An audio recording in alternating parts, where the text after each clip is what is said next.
pagpapatuloy ng ating pag-aaral. Medyo silang panahon. I-review agad eh. Sinilin agad. Maka-record parang sinong pinakamagaling kumanta. Kasi medyo umiiksi yung ating oras and so, ang gagawin na lang natin ngayon ay diba saan tayo na stop kanina sa heart preparation. Ngayon, ang gagawin natin, papakita ko na ng buo yung lahat ng points natin sa heart preparation. Tapos pupunta muna ako sa part 2, which is the trumpet call. Babalikan natin yung heart preparation, which is the final point na dapat natin i-discuss. So, okay lang sa inyo yun? Ilagay muna natin ang buo yung heart preparation. Ate. So, sa heart preparation natin, bilang inahanda ng Panginoon ang ating puso, dapat, you must be born again. Yun ang pinakauna sa lahat. B, consecration. Italaga mo yung buhay para sa Panginoon. At C, serve God and man. Magpatuloy sa paglilingkod sa Diyos at sa tao. Maaaring sa pamilya mo, sa kasama sa bahay, or sa church, or sa mga trabaho, sa eskwela, kung mayroon nag-aaral. D, pray for revival. E, be part of the harvest, which includes evangelism and discipleship. Maging parte ka ng kung ano yung gagawin ng Panginoon na pagliligtas sa mga kaluluwa. And letter F, grow in Jesus. Sa Romans 8:29, nakalagay dyan, we are all predestined to be conformed to the image of His Son, Jesus. So ito yung magiging ultimate goal natin sa buhay, maging kagaya ni Jesus, to be like Jesus. Yung ating gagawing preparation para sa ating mga puso. Pero yung pagdidetalye nito, pag-aaral natin detalye, ay babalikan natin siya. So sabihin po sa akin kung ready na kayo, kung okay na kopya na natin, punta tayo dun sa part 2 ng pag-aaral natin. Kanina nabanggit natin na yung itong theme ng seminar na to ay Signs of the Times and Trumpet Call. Kanina, first part, nung umaga, ang pinag-usapan natin ay yung Signs of the Times or ang mga tanda ng mga panahon. We're living in the last days. Ngayon, kunin natin yung salitang trumpet call, which is the part 2 of our study. Yung trumpet call. So, ang ating trumpet call. May kinokopya ba? Okay. Sige, sabihin lang po pag okay na tayo. May mga kumakopya ba po? Sa preparations. Pero mamaya, babalikan natin ito, ha? Kasi yan ang conclusion natin. Okay na, wala nagsusulat?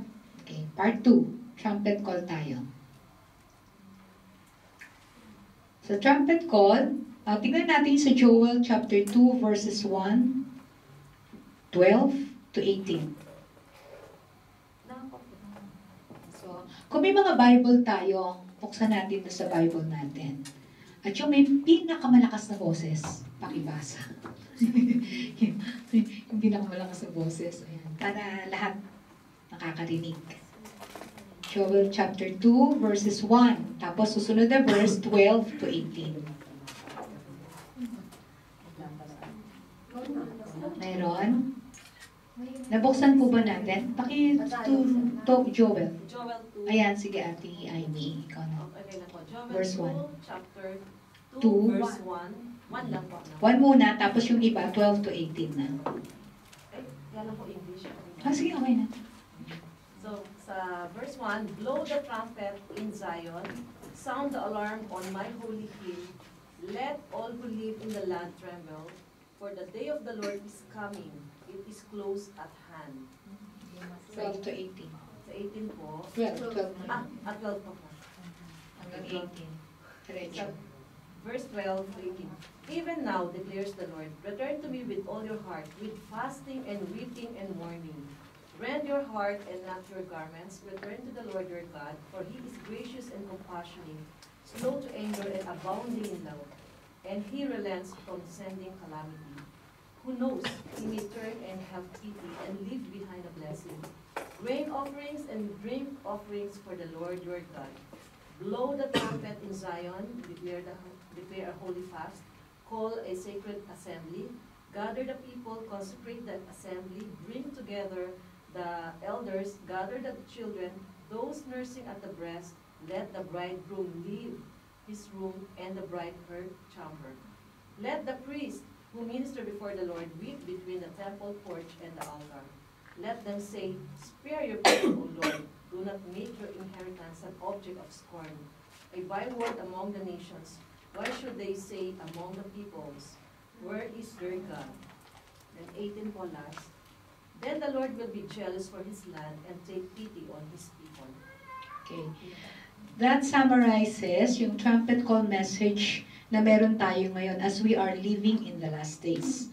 Kung naniniwala tayo dun sa pinag-aralan natin kanina na tayo ay nasa mga huling araw na at gusto nating malaman kung ano ibig sabihin ng tinatawag na trumpet call message, yung ano minimensahe ng Panginoon ngayon tungkol sa yung last days message niya, nagsasummarize yun doon sa Joel na binasa na sa atin ni Ate Aimee. Okay. Ngayon, para mas maging malinaw pa sa atin, yung ano meaning ng trumpet? Trumpet sa Bible. Yung trumpeta, o yung mga panang, kumbaga sa layman's language, roto, pakakak. Kasi mas ano siya sa pakakak, made of ram's horn siya, sa sungay ng hayop na ram kasi ang tawag dun sa mga Israelites. So for the nation of Israel, ang trumpet, ginagamit nila yan, pag sinound nila yan, to gather the people of God first. Second, to call for war. Get ready for battle. Yun ang ibig sabihin niya. Pag tumunog yan, i-gather yung mga tao, o kaya may gera. At ipatutunog nila yan. Alam nila kung ano yung tunog ng may gera at ano yung tunog ng i-gather lang yung mga tao. Ngayon, sa Bible kasi, sa Leviticus at saka sa Deuteronomy, nag-mention lagi yung tinatawag na mga feasts of the Lord, yung fiesta. Kung baga sa atin dito sa Pilipinas, wala pala tayo sa Pilipinas, nag-i-imagine. Okay, sa Philippines kasi, di ba daming fiesta? So, iba-iba yung mga reasons kung bakit may fiesta ng tag-ani, fiesta ng ganito, kay patron ganyan. Sa Bible, meron din yan, may fiesta din. Pero, ang Feast of the Lord ay 7 lang, 7. At yung 7 yun, namely, pwedeng diretso na natin. Namely, itong 7 Feast of the Lord na nasa Leviticus ay Passover, number 1. Number 2, unleavened bread. Number 3, first fruits. Number 4, Pentecost. Number 5, trumpets. Number 6, Day of Atonement. And number 7, tabernacles. Yung mga feast na to, ang tawag dyan, kasi convocation sa ibang words, no? Ang ibig sabihin, gathering. Nag-gather lagi yung mga tao, parang sineselebrate nila to. Bilang mga Hudyo, sinabi ng Panginoong Diyos, na kailangan nyo itong i-observe. Yan, may ino-observe yan sa calendar, Jewish calendar nila. Hindi, I won't go to the details of these celebrations, of these convocations, itong feast na to, kasi hindi naman ito yung topic natin. Although kailangan medyo may konting alam din tayo dito, kagaya ng Passover, ito yung, di ba, nung kinuha ng Panginoong Diyos ang bansang Israel sa bansang Ehipsyo, kung nanood kayo ng Ten Commandments, di ba, slave sila doon. Ayaw sila pakawalan ni Parao, ayaw pumayag. Sinasabi ni Moses, let my people go, ayaw pumayag. Ngayon, para pumayag ang si Pharaoh, ang ginawa ng Panginoon, nagsisend siya ng plagues, ng mga salot. At ang pinaka-last na plague, na 10 na salot yun, di ba? 10 plagues. At ang pinaka-last ay yung pagkamatay ng mga panganay na lalaki, ng mga taga-Egypt, at maging sa Israel, pwede rin may mamatay kung hindi susundin ang sinabi ng Panginoon. At ang isang sinabi doon ng Panginoon, doon sa mga doorpost, yung mga ganyan, yung mga pintuan, nalagyan ng dugo ng tupa. Para kahit sinong panganay na nasa loob ng bahay na merong dugo dun sa doorpost nila, ay hindi mamamatay. So, hindi automatic na mo Israelites ka, tapos nasa labas ka, wala naman ka sa loob ng bahay na may dugo yung doorpost mo, pwede ka rin mamatay kung hindi ka sumunod. Kailangan sundin yung instruction. So, bilang pag-alala sa ganun na marami ang mga Egyptians na panganay na lalaki na namatay kasi syempre hindi naman nila alam yung instruction ng Panginoon. Walang blood dun sa doorpost sila. Ngayon, yung mga Israelites naman, kailangan sumunod. Pag hindi sumunod yung ibang Israelites, automatic mamamatay din sila. Ito yung inaalala nila, yung Passover na yon. Na it also speaks of yung ginawa ni Jesus sa Calvary, yung death niya sa Calvary na napako siya sa cross. Yun, siya yung inalay na, kaya may dugo. Sabi doon sa Biblia na without the remission of blood, without the shedding of the blood, there will be no remission of sin. Pag hindi ibinubo yung dugo, hindi binuhos, walang kapatawaran sa kasalanan. So, kinakailangan magkaroon ng pagbuhos ng dugo. Ito, isa sa pinaka-importanting feast na inaalala nila. Importante sa mga Hudyo. Pero the rest, importante pa rin. Kaya lang, sakop na yan ng mga ibang mga feast. Sa Passover, dyan nagsisimula kasi ito yung pagpapatupad na kung ano ang misyon ni Jesus bilang Mesiyas, bilang tagapagligtas na siyang magpapasimula na iligtas ang mga tao. Ngayon, dito naman sa the rest, kasi bawat binibigay na piyesta ng Panginoon o yung pag-gather nila, may meaning kay Jesus kung ano yung gagawin niya, kagaya dito sa Kalbaryo. May meaning din sa atin, bilang kung naging believer ka, anong ibig sabihin ng Passover sa'yo. May meaning yan. Tapos, may meaning din sa panahon ng church, kung ano yung dinadaanan ng church dito. Halimbawa, example, ang Day of Pentecost, syempre ang church dun sa araw ng Pentecost pinanganak, ito nagkaroon ng tunay na church, yung araw mismo ng pagbaba ng Holy Spirit. Pero historically, meron din siyang time na kung saan sa period ng history ng mankind at maging ng church, may dinadaanan to historically. Ngayon, kaya natin naka-bold itong number 5, kasi sa lahat ng yan, itong mga time na to, dinaanan na to historically. Ito yung presente, trumpets, at ito yung future, Day of Atonement, tsaka Tabernacles. Hindi ko siya masyadong ma-discuss ngayon. Pwede ko i-discuss next meeting para sa continuation niya kasi may magbibigay tayo ng ibang emphasis sa araw na to na mas dapat nating tuparin at dapat nating matapos. So ito, kukunin lang muna natin dito yung salitang trumpet. Yung pag-celebrate ng trumpet. Kaya binasa natin yung Joel sa chapter 2. Ibig sabihin, itong period na to ng church age, nandito na tayo sa trumpets. Na kung saan, makikita natin sa 1 Corinthians chapter 15 verses 51 to 52. Pakibuksan. At yung 1 Thessalonians chapter 4 verses 15 to 17. Pakibuksan dito. Kaya importante na ito yung ating titingnan. We are living now in the days of the trumpets. 1 Corinthians 15, 51 to 52.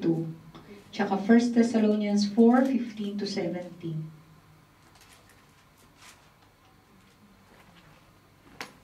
So, pakibasa ng unang makakakita na malakas ang boses. 15, 51 to 52.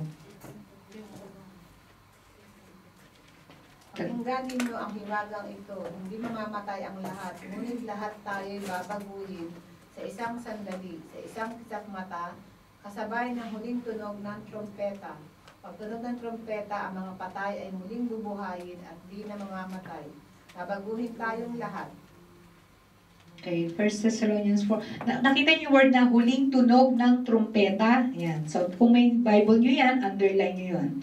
1 Thessalonians 4, 15 to 17.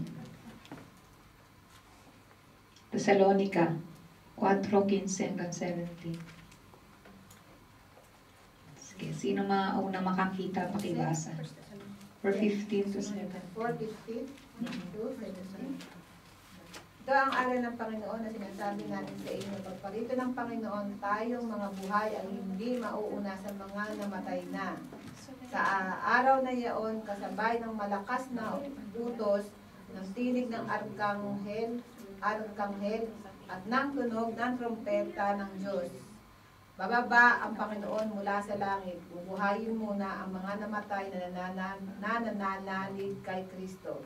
Pagkatapos tayong mga buhay pa ay titipunin niya sa ulap at isasama sa mga binuhay upang salubungin sa papawirin ang Panginoon. Sa gayoy makakapiling na tayo magpakailanman.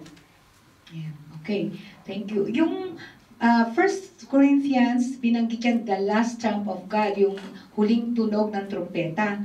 Sa 1 Thessalonians, binanggit yan, trumpeta ng Diyos, patutunugin din. So, very vital na malaman natin kung ano yung significance ng trumpeta. No? Sa ano natin, kanina sinabi natin sa bansang Israel, ito yung pang-gather nila sa tao, ito yung pagsabi nilang hudyat na meron ng gera. Umpisa na tayo. Ngayon, sa Seven Feasts of the Lord, isa siya sa trumpets. Actually, itong trumpeta ngayon, nung nakaraan lang, Bible study ni Pastor, nung Thursday, diniscuss niya to kasi nga naman, ito yung pinaka-New Year ng mga Israel.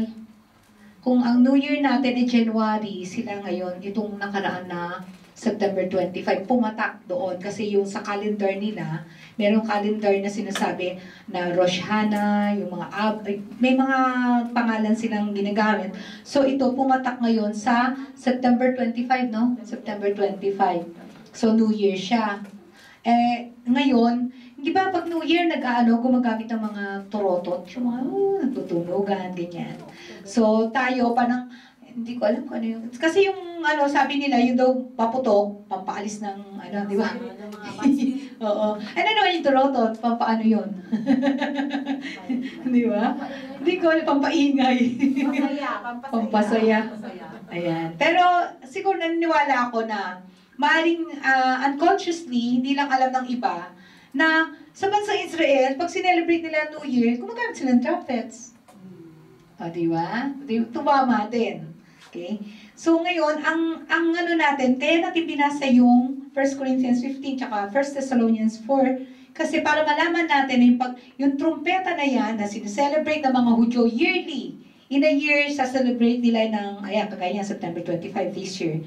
Pero, celebrate nila bilang pag-alala, pero tayo, we are looking forward to isang klaseng trumpet. Yun nga yung sinasabi na trumpet, the last trump of God. Pag tunog nito, it will signal na, ops, kukunin ko na kayo. Yun yung rapture time. Ngayon, ang tanong, may maririnig pa talaga tayong literal na trompeta. Kasi may nagtanong din sa akin yan one time. Sabi ganyan. Sabi niya, ate or sister, ano bang tunog ng trumpeta? Ganyan. Kasi yung trumpet horn, yung made of ram's horn na trumpet, iba tunog noon, nakakatakot. Malaki yun eh. Shofar yun. Shofar, oo. Ano yun siya? Iba yung tunog niya. Tapos, parang sintonado. Ang dati. Oo. Parang siya sintonadong pakinggan. Di ba? Parang hindi siya music to the ears. Di ba, sabi, yung mga trumpeta natin ginagawa, music to the ear. Ito, iba yung tunog niya. Pero, dahil nga, ayun nga ang meaning niya, to gather the people and to call for war. Ngayon, nung tinanong ako ng gano'n, syempre, medyo iniisip ko rin, baka nga literal. So, kailangan pala medyo matalas-talas yung physical thing. Mamaya medyo mahinapan din natin. Pero, mas malamang sa hindi, na spiritual to. Pwedeng spiritual. At pinakamalamang na malamang, yung tinawag ditong trumpet call ni Joel, isa yan sa pagtunog ng trumpeta ng Panginoon. Na kung saan, kapag meron kayong mapupunan nyo sa panahon ngayon, karamihan ng mga churches, yung mga pastor na sensitive ang kanilang pandinig sa tinig ng Panginoon, karamihan sila tinatakil na yung last days. Mga last days, second coming, rapture, di ba? May mga mensahero na ngayon ng Panginoon, mga pastor, na yun na yung kanilang binibigay na mensahe. At yun ang isa sa boses ng trumpetang dapat nating asahan. Kaya lang, ang salita dito, huli. So ito, trumpeta na to, nag-blow na ng trumpet. Diba sabi sa Joel, blow the trumpet in Zion. Ang Zion, may Zion na literal sa bansang Israel. Pero ang spiritual Zion ng Panginoong Diyos ay ang Iglesia, Church. So blow the trumpet in Zion, yung ginagawa ng mga pastor, ng mga ministro, ng mga mensahero, ng mga, ako Bible teacher, ganun, nag-blow na kami ng trumpet. So, isa na yan. So, hindi naman natin mabibilang ba? Isa, dalawa, tatlo, apat. Hindi natin alam, di ba? So kung hanggang saan yung pinakasinasabing last. Pero lahat yan pagbublow na ng trumpet. Isa pang pagbublow ng trumpet, aside from yung talagang literal na nagpipreach ng Word of God, yung tinatawag nating wake-up call na pwede nating malaman, yung mismo mga kapaligiran, yung mga disasters, calamities, mga lindol, baha, bagyo, kasi ang sabi sa Biblia, even the creations are groaning, nag-groan na. Alam mo yung groaning yung bigati, sobrang nag-groan na para daw i-welcome. Yung sasabihin niya, sana dumating na. Yung para mag-manifest na yung Son of God. Dumating na si Jesus. So kaya nagkakayanigan na dyan, yung vulkan, nag-i-erupt na. So trumpet call. Kinukall na yung attention ng mga tao. Kung dati parang baliwala sa'yo, pero ngayon kinukall na yung attention natin. Individually, pwede rin kayo makaranas ng trumpet call. Individual. Sa paanong paraan? Dati, bisibisihan ka, puro trabaho. Bigla ka nagkasakit. Tinding sakit. Diba, hindi ordinary, hindi sakit ang ulo lang. Huwag naman. Sabihin, ito, hypothetical lang to ha. Parang kung dumating ka sa panahon na kala mo lakas-lakas mo, bigla ka nagkasakit, bawa, cancer, o kaya sakit sa atay, sakit sa ganito. Hindi sinasabing ginusto ng Lord yun. Pwedeng yung pagkakataon ay marami pang contributing factors. Pwede kaya ka nagkasakit, may ibang reason. Kaya lang kung inalaw ng Lord yun, na sobrang tindi, kasi kinukuha na yung atensyon mo. Kung ikaw, lalo na kung dating nasa Panginoon ka, sobrang lamig mo, sobrang, di ba yung mga nagbabackslide na parang ayaw na kay Lord, parang ayaw na sa church, ayaw na sa ganito. Tapos kung kikita mo, biglang nagkakaroon ng ganitong klaseng, hindi mo siya tatawagin pagsubok, kasi iba yung pagsubok. Pag pagsubok, nasa Lord ka pa rin. Sinusubok ka. Hindi ka naman susubukin kung wala ka sa Lord. Diba? Yun yung mga consequences na yun ng pagpapabaya sa yung relasyon sa Panginoon, pagkakaroon ng maling relasyon sa tao. So, nagsusuffer ka ng consequence hanggang sa mag-grumabi siya. Pag grumabi na siya, pwedeng nagiging trumpet call na sa'yo, anak, bumalik ka na sa akin. Malapit na akong dumating. Minsan, physically, hindi ka nagkakasakit. Pwede ang sakit mo, bulsa. Halimbawa, sobrang, dati okay, naku, sarap, bili dito, bila doon, kain dito, kain doon. Ayan. Tapos, ngayon talagang nararanasan mo, sobrang higpit ng pangangailangan. Sobrang, butas na talaga yung bulsa mo. Pagkasweldo, oops, labas agad. Tanggap, biglang labas. Minsan patong-patong yung utang. Parang sobrang nakaka-stress. At yung stress mo yun minsan, di ba, to the point na nagiging yung depression. Yung parang, alam mo yung parang minsan nawawala ka na sa sarili mo. Di ba? Ganyan. So yun, pwedeng maging wake-up call, nagiging trumpet call na para sa'yo. Ganun ka-importante yung alam natin, we're living in the last days, we are, ito na, mag-respond tayo sa trumpet call ng Lord. Kasi kung hindi, baka yung mismong last trumpet call niya, di ba may last? Baka yun ang hindi natin marinig. At hindi tayo makakasama. Di ba?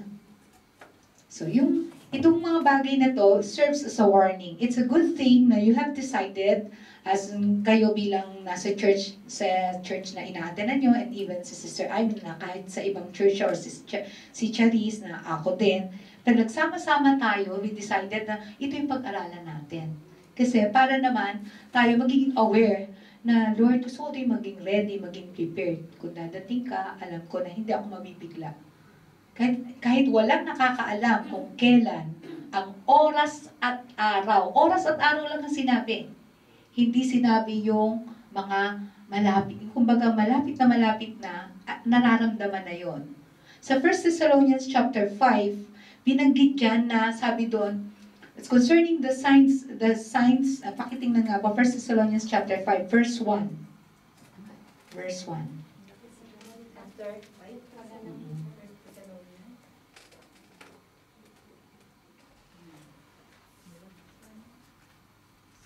5, 1. Ano sabi dyan? Sa first, verse? Hindi na kailangan isulat ko pa sa inyo kung kailan magaganap ang mga bagay na ito, sapagkat alam na ninyong ang pagdating ng araw ng Panginoon ay tulad sa pagdating ng magnanakaw. Okay, stop muna tayo doon. Sabi diyan, tulad sa pagdating ng magnanakaw, pag dumating ba ang magnanakaw sa isang lugar, meron bang magnanakaw na nagpapaalam? Teka muna, mamayang gabi, ganitong oras Siyempre, hindi, di ba? Walang ganon. So, bigla-bigla. Pero tayo, kahit hindi natin alam kung kailan siya magnanakaw hindi mo naman iisipin na kung kailan lang maiisip mo na baka magnakaw to, tsaka ko, ilalak ko talaga maigi. Hindi. Gabi-gabi, nilalak mo yung pintuan mo. You see to it na talagang lahat. Secure yan. Di ba? Gabi-gabi, ginagawa mo yun. Bakit? Dahil iniisip mo, baka ngayon dadating yung magnanakaw. Hindi. Nire-ready mo yung sarili mo. The same way na kahit hindi natin alam yung eksaktong araw, lagi mo nire-ready yung sarili mo kung kailan dadating na ang Panginoon. Pero, ganito, yung pagdating sa magnanakaw, verse 2, pakibasa. Doon ulit, 1 Thessalonians chapter 5, verses 1. 2 yun, 3. Verse 3. Kadugtong.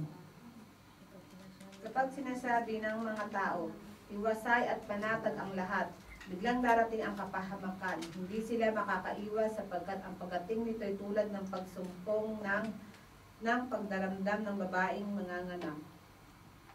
Okay. Verse 4. Katugtong. Ngunit hindi kayo nabubuhay sa kadiliman, mga kapatid, at hindi kayo mabibigla sa araw na iyon na darating na parang magnanakaw.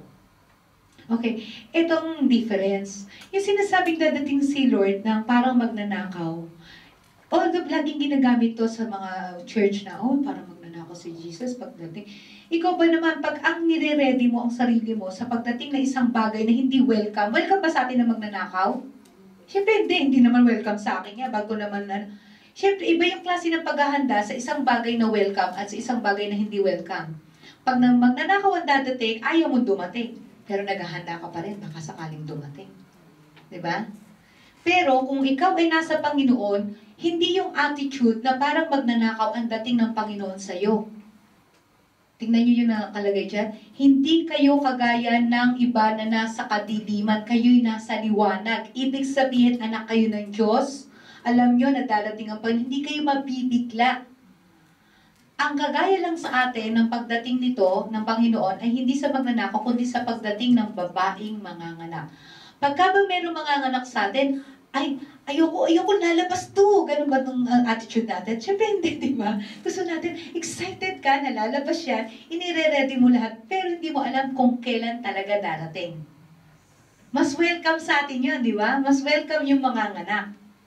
So ngayon, pag anak ka ng Diyos, alam mo na dadating si Jesus, magre-ready ka, pero very, very much welcome. Talagang wine-welcome mo, darating. Ngayon, kailan lang yung time na parang hindi mo ma-welcome at hindi ka excited, natatakot ka? Kapag nararamdaman mong hindi ka handa. Di ba?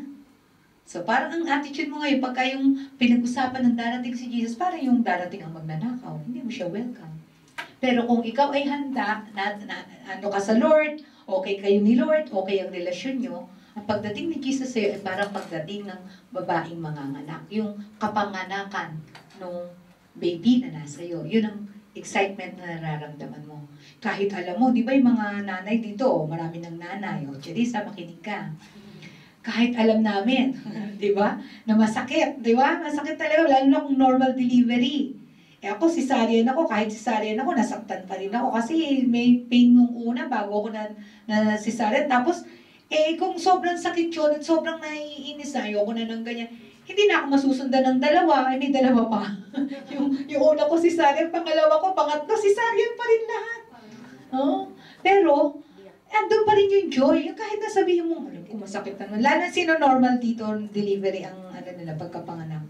Naramdaman niyo sobrang sakit, di ba? Naramdaman niyo sobrang sakit? Okay, ilan ang anak mo, Chi? 4. Ilan anak mo, sister? 3, ikaw ilan? O, tingnan mo. Di dapat kung nadala ka na sa sakit, kinainis ka na. Di ba? Ayoko na. Ito na lang. Di ba yung iba mong nanganganak? Pambihira, ayoko na talaga. Last na to. Di ba? Pero mamaya susunod, meron na namang kasunod. Di ba? Kasi excited ka naman na meron na dadagdagan na buhay, nandiyan naman. Yun ang klase ng excitement na gusto natin. Kahit alam mong mahirap, kahit ano, kasi wini-welcome mo siya. Ganito rin sa pagiging Kristiyano, ganito rin sa pagiging anak ng Diyos. Kahit alam mo na darating ang Panginoon, pero dumadaan ka sa maraming hirap ng buhay. Daming problema, kasi alam natin, kung sino daw yung lalong lumalapit sa Panginoon, lalong tinatagtad ng problema.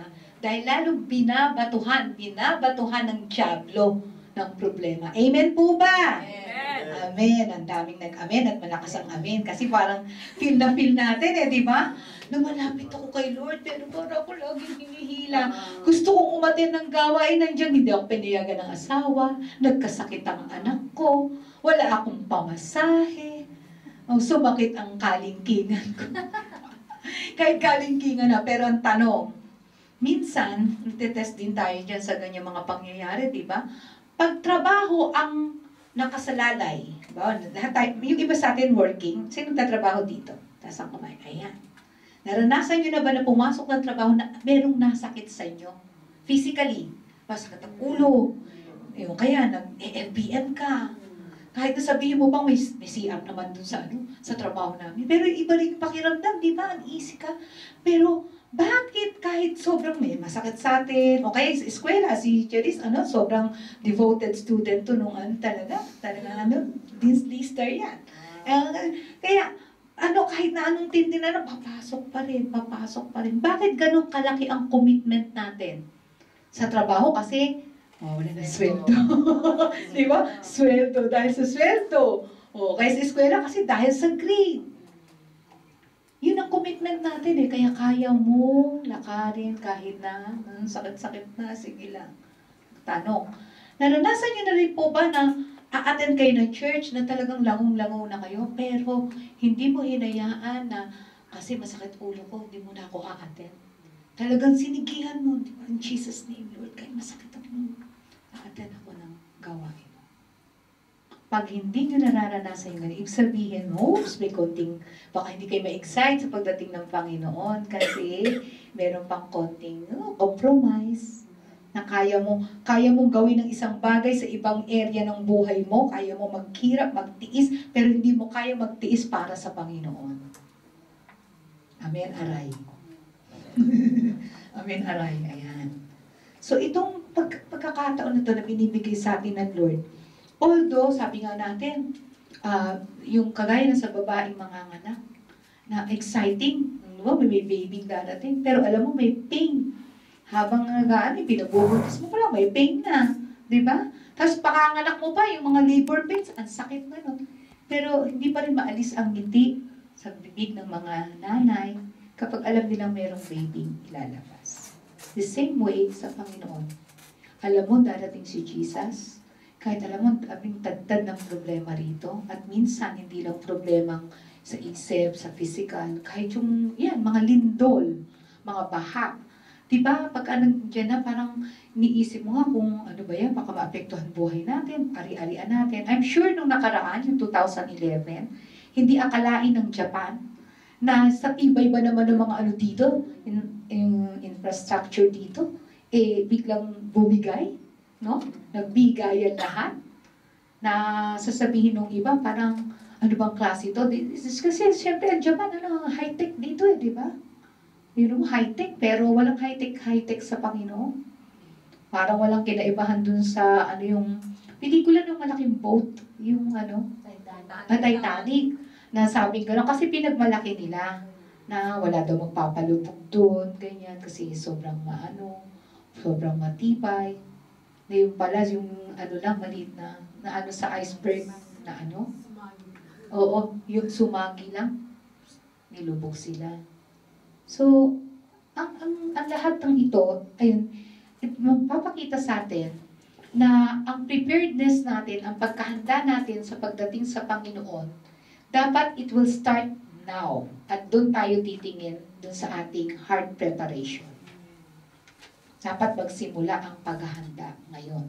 Hindi bukas, kundi ngayon. Heart preparation natin. A, be born again. Sa pagiging born again, walang makakaalam kung gaano katotoo ang ginawa mong pagtanggap sa Panginoon. You receive Christ in your heart. Talaga bang si Kristo ang iyong tinanggap sa iyong puso? Kasi ang tao, para ma-born again, kailangan tanggapin si Jesus sa puso niya bilang Panginoon at tagapagligtas. Talaga bang si Jesus? O baka ang tinanggap mo yung Honor Revival? O kaya naman si Sister Marie, kasi nahihiya ako kay Sister Marie pagka nag-share.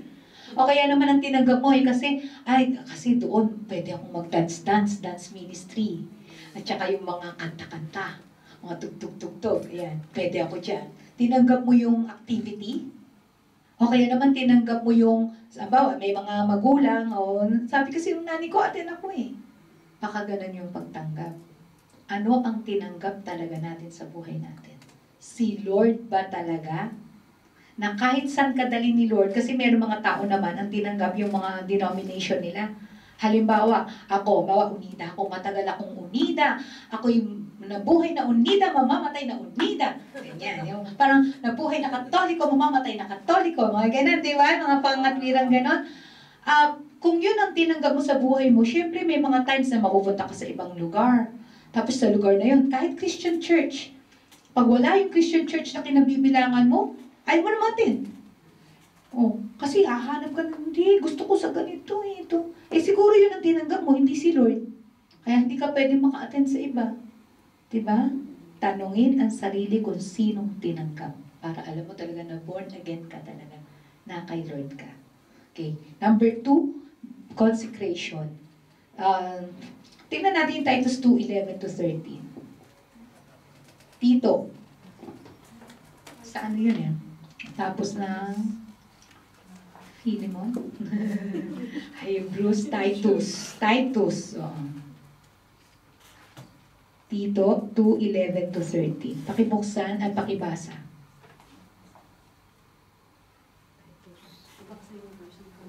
Ano siya? Titus. Sige. Sige, okay lang kahit anong version siya.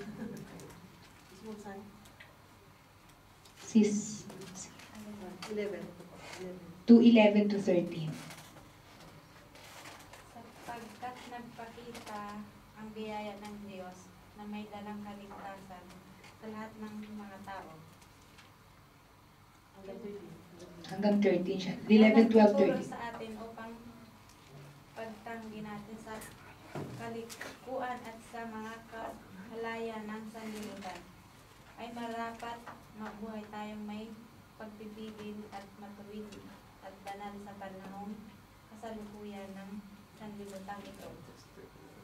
Na hintayin niya ang mapalad na pag-asa at pagpapakita ng kaluwalhatian ng ating dakilang Diyos at tagapagligtas na si Jesus Cristo.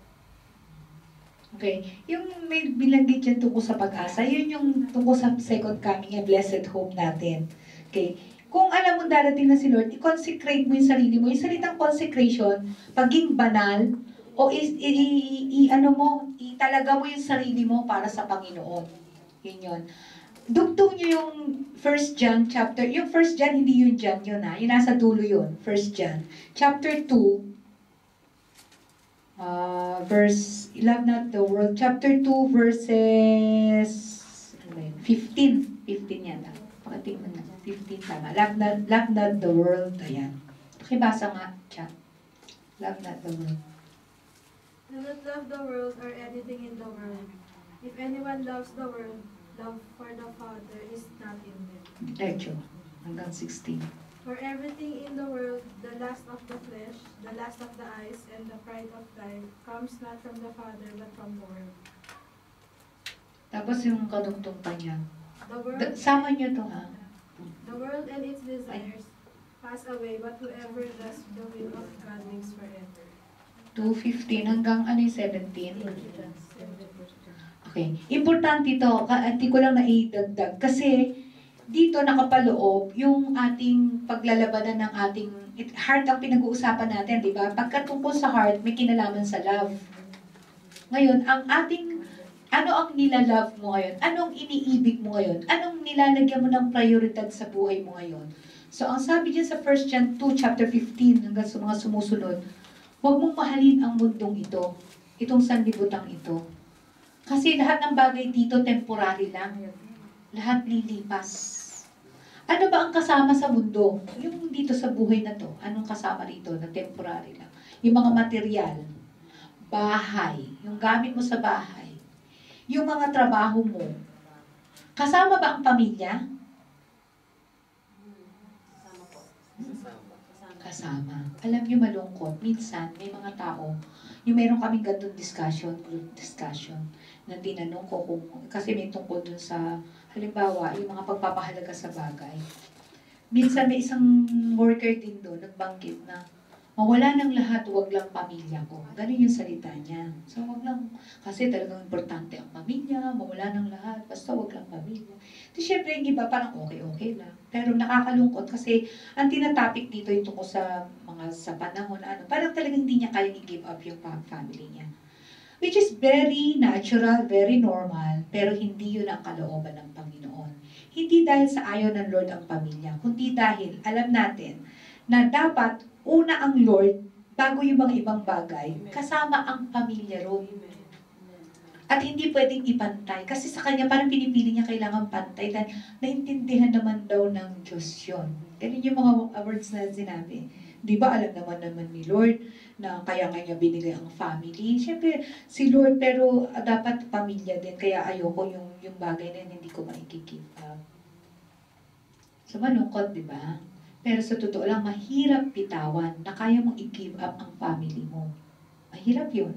Pero part pa rin ng world, ng mundo, ang relasyon sa pamilya.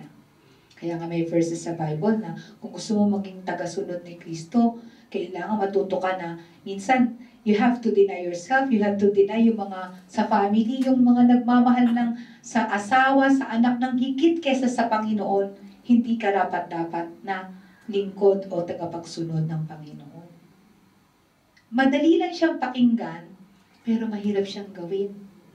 Ang test nito, pag nakikita mo na may paglalabanan na sa devotion mo sa Lord, may mga times na yung oras natin, ang oras is very precious, di ba? Yung time. Time spent with your family, syempre andyan talaga yung pamilya, buhos. Pero nakaka-spend ba tayo ng time alone with God? Yung tayo lang, Diyos at ikaw, na talagang kayo lang ng Panginoon. Hindi ba lalo na ang mga nanay bisibisihan? O lahat tayo busy, kahit mga estudyante, kahit mga nagtatrabaho. Kaya kumbaga, pag hindi ka sanay na saan mo ilalagay ang devotional time mo, yung ang sinasabi kong devotional, nakikipag-ugnayan ka sa Lord, ng, hindi yung pray lang ng Lord, bless this day, in Jesus' name, amen, alis na. Hindi yun. Yung talagang may set aside ka na time, quality time, na mag-uusap kayo ng Lord.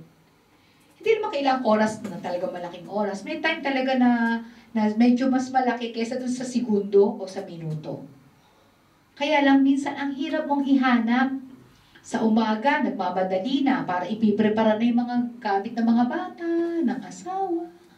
Tapos pagkatas pagod ka na, medyo iidlip ka. Pagdating naman ng gabi, another na naman paghahanda. Tapos sobrang napagod ka na, magpe-pray ka na nga lang. Magpe-pray ka ngayong gabi. Naku Lord, ganito. Ang amin mo bukas na. Diba? Kasi kasi sobrang pagod eh. Diba? Kaya ang nangyayari sa atin, yung mga bagay dito sa mundo, kaya kainin yung oras natin, kaya tapos sasabihin natin, I love you Lord, you are my everything. Anong everything? Ikonti lang, kakarampot nga lang yung kay Lord. Minsan nga, linggo na lang. Ano linggo na lang ibibigay mo, nawawala pa. Naintindihan po ba ako? Gets ba natin yan? Amen po ba o aray? Okay din aray. Kasi kung natatamaan, di aray. Diba?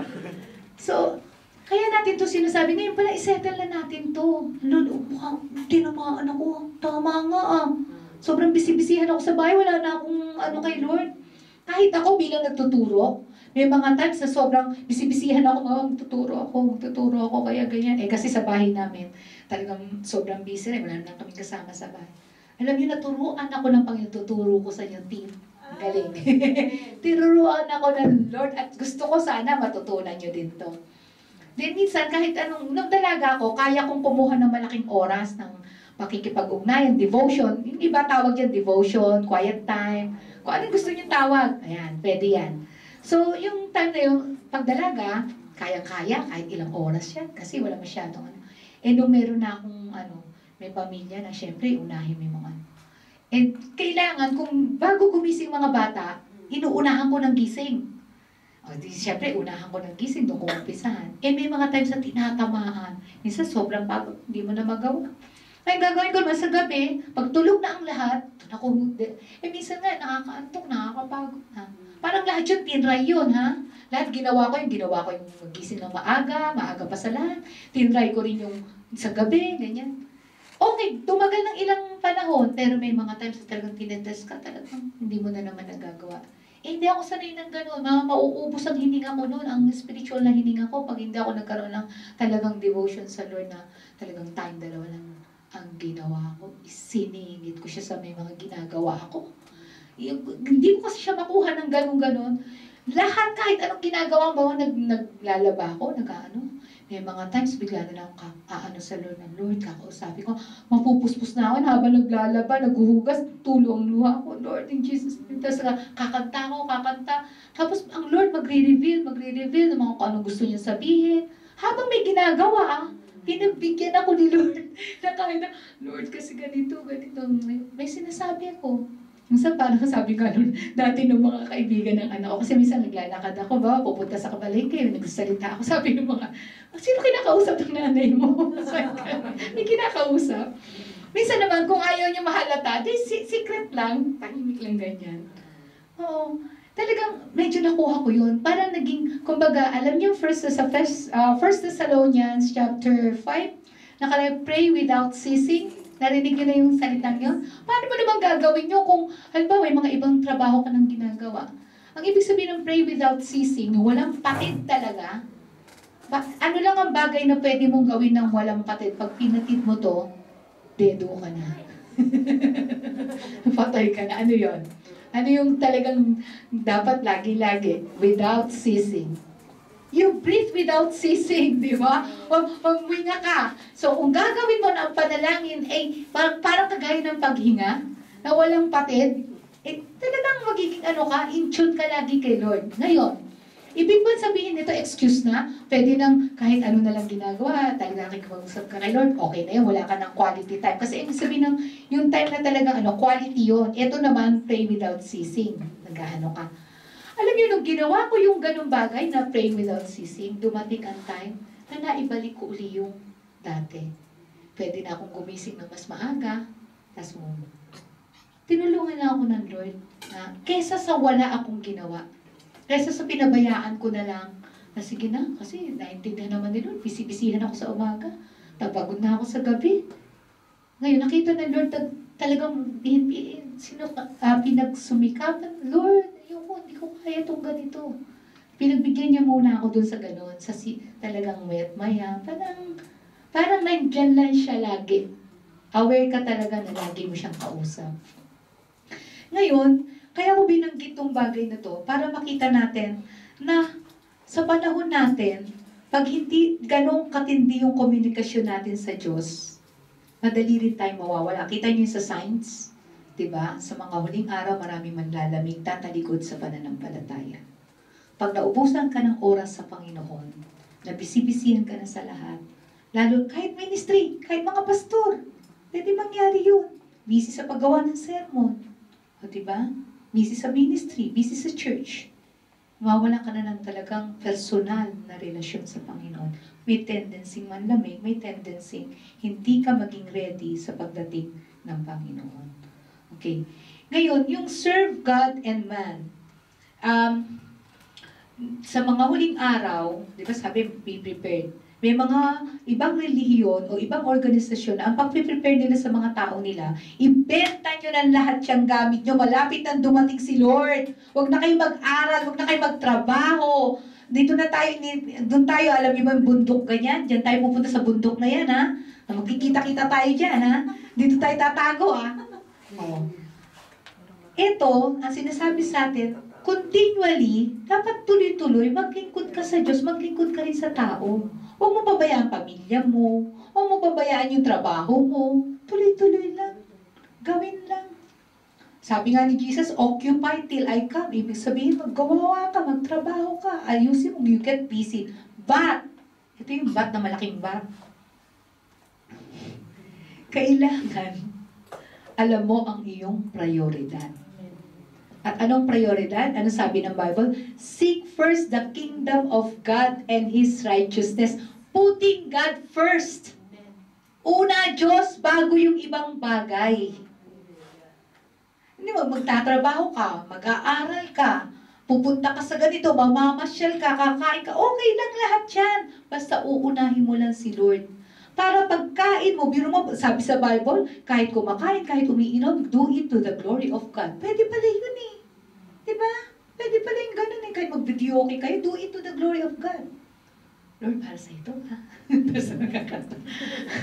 Ganun. Ibig sabihin, kasi inuna mo na si Lord, kaya free ka na, pwede mo nang gawin yung mga ibang bagay. At sa totoo lang, pag inuna natin si Lord, mas lalong nag-aayos yung mga bagay natin na dati nagkakagulo. Di ba minsan nagkakagulo? Pero pag ayos ka sa Panginoon, mas madali siyang iayos. Kagaya lang dito, bawa na-stress ka na yung schedule mo, nagkasali-salibas. Tapos, o kaya naman, late na itong gawain natin. Kung hindi ayos ang ating espiritu, nagkakatisuran tayo. Sabihin na, Ate Marie naman tagal naman, late na. Tapos ganito, hindi tayo magkakaroon ng masayang kainan. Mamaya may makikiramdam, kakainis mo, tagal-tagal kumain, ano ba yan? Di ba? Pero kung ayos ang natin sa Panginoon, ayos din ang relasyon sa lahat. It will flow naturally na ang lahat ay magiging in order. Diba? Hindi magiging mahirap para sa atin. Magpasensyahan, magbigayan, magpatawaran, magintindihan. Kasi ayos ang relasyon mo kay Lord. Unahin si Lord. Unahin siya. And it will just flow naturally or spiritually, nandiyan ang guidance ng Panginoon sa atin para kayanin natin lahat. Yung maaaring hindi natin nakakaya kasi na hindi natin siya nakuuna. Yun. Ang tanong, inuuna ba natin si Lord? D, pray for revival. Yung praying for revival, ito minsan kasi iniisip natin yung pray. Yung pray lang as yung pray na talagang, yung nasa church lang. O may gawain lang ng pray. Kahit sa personal na prayer nyo, sarili nyo lang, you pray for revival. Ano ba yung revival? Yung lahat ng mga dating Kristiyano, magbalik loob sa Panginoon. Lagi nyo na maging prayer item yon, prayer concern. Kailangan lagi na natin, alam nyo ba kung bakit?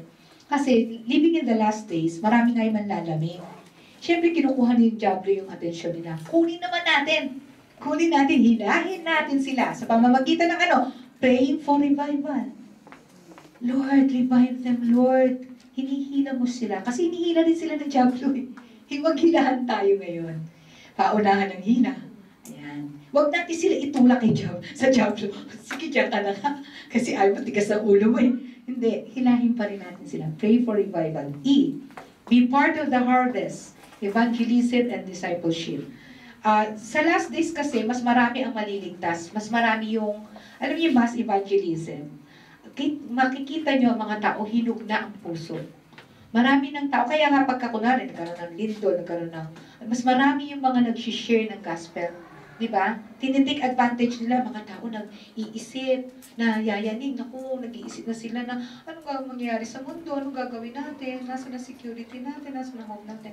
Maibibigay mo ngayon yan. Take advantage of it. Be part of the last day's harvest, yung huling pag-aani ng Panginoon, maging parte tayo nito. Ngayon, nag-share ako sa inyo. Pero sana, ang panalangin ko, yung i-share ko sa inyo, kaya nyo rin i-share sa iba. Diba? Hindi lang kayo makiking tagapakinig, kailangan taga-share din kayo sa iba. Not necessarily nandito kayo sa harap. Kahit hindi kayo nasa harap, kahit nakaupo lang kayong dalawa, kahit saan, na i-share nyo na malapit na dumating si Lord, i-ready natin sarili natin, get right with God, get serious with God. Talagang si Jesus lang ang mauna sa buhay natin. Ganun lang kasimple yun eh. Diba? Hindi naman kailangan mga doktrina ng ganito. Although it helps. Nakakatulong, may alam tayo. Pero mas maganda yung puso sa puso. Alam mo, malapit na dumating ang Panginoon. Gusto ko makasama ka. Diba? Nakukuha po ba natin? Amen. F. Grow in Jesus. At dito tayo ngayon mas magko-concentrate at tayo pupunta sa next activity natin. We grow in Jesus. Alam nyo, akala natin minsan, pagka nagpe-praise and worship tayo, Siyempre, ginagamit natin yung talento natin sa pag-awit, sa pag-tugtog, o ano. Nagagamit tayo ng Panginoon, okay din yon. Okay din yung nag-share tayo ng gospel. Okay din yung nagiging mabuti tayong nanay, mabuting anak. Pero, nasabi sa Biblia, ang pinaka-ultimate goal natin, ang pinaka-talagang sakdal na dapat natin i-attain sa buhay na to, maging kagaya ni Jesus. Tingnan nyo ang kaliwat ka ng katabi nyo kung kamukha na ni Jesus. Mukha ba? may konting glow. Nagko-glow na ba? Nagsishine-shine na. si Kuya Ken, tsaka si okay. Ano ba yung pagiging kamukha ni Jesus? Ayan.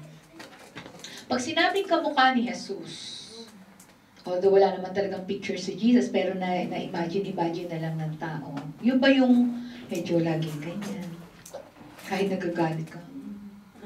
Kahit pinagpagalitan. Ganyan ba yung Jesus? Na meron ng sabi ko nga, ano kaya picture si Jesus na sobrang lumana, sobrang mahinahon na, yung nagagalit siya, alam niyo ba may eksena si Jesus sa Bible, o sa panahon na nandito siya, na nagalit siya dun sa mga nagtitinda dun sa may harap ng simbahan, tapos ang ginawa niya, hinalibas niya yung mga, kung halimbawa, ini-imagine niyo si Jesus na sobrang malumanay, sobrang ganito. Ano ba naman kayo? Ang ganyan ang ginagawa niyo sa simbahan ng Panginoon. Huwag naman ganyan. Para ilaw ko lang yun. Huwag naman ganyan. Kailangan naman yan. Hindi, di ba? Ano sabi ng Biblia? Tinaob. Pag tinaob, tinaob. Tinaob. Talagang taob. Talagang galit eh. Nagalit si Jesus. Pwede pala magalit ng hindi nagkakasala. O may picture na ganun sa Jesus. At meron din sa Bible nakalagay doon, pwede kayo magalit nang hindi kayo nagkakasala. Be ye angry, but you sin not. O, kung kuha natin yun, gets na, pwede palang ganun. O, nagiging unti-unti, nagiging kamukha ka ni Jesus. Yung galit kasi ni Jesus na yun, ang tawag doon, righteous indignation. Ibig sabihin, galit ka sa masama na ginagawa. Galit ka sa masamang ginagawa. Paano maiki-carry yung galit mo? Sabi sa Bible, you do not give full vent on your anger. Yung sabi, huwag todo-todo agad. Kasi pag todo-todo agad ang galit mo, kung ano-ano nasasabi mo, kung ano-ano nagagawa mo, kung ano-ano. Si Jesus, bago niya ginawa yun, hindi yung parang nabigla lang siya, kaya sobrang galit niya. Lagi siyang dumadaan ng nakikita yan. Hinintay niya ang timing na binigay ng Father God para pwede niya nang i-deal yung mga taong nandun. May timing yun. So, kahit sa galit natin, may timing din. Pwede mo rin i-express, pero hindi in a way na talagang todo-todo. Yung todo-todo ni Jesus, iba yun, may karapatan niya, may otoridad yun. Kasi, sobra na, tsaka talagang tama, house of prayer, ginawang house of thieves. Diba? So, yung galit na ginawa ni Jesus, sumisigaw, na sinisira yung mga kasangkapan. Kung tutuusin, parang sabihin natin, ano ba yun? Parang nawala na yung pagiging Jesus ni Jesus. Parang hindi na. Parang sa atin, di ba? Ganyan ba, Christian? Parang mag-born again? O kumilos, ganyan. Di ba? Minsan nasasabihan tayo ng ganon. Pero ang pag-iingatan natin, yun nga yung how you carry your anger.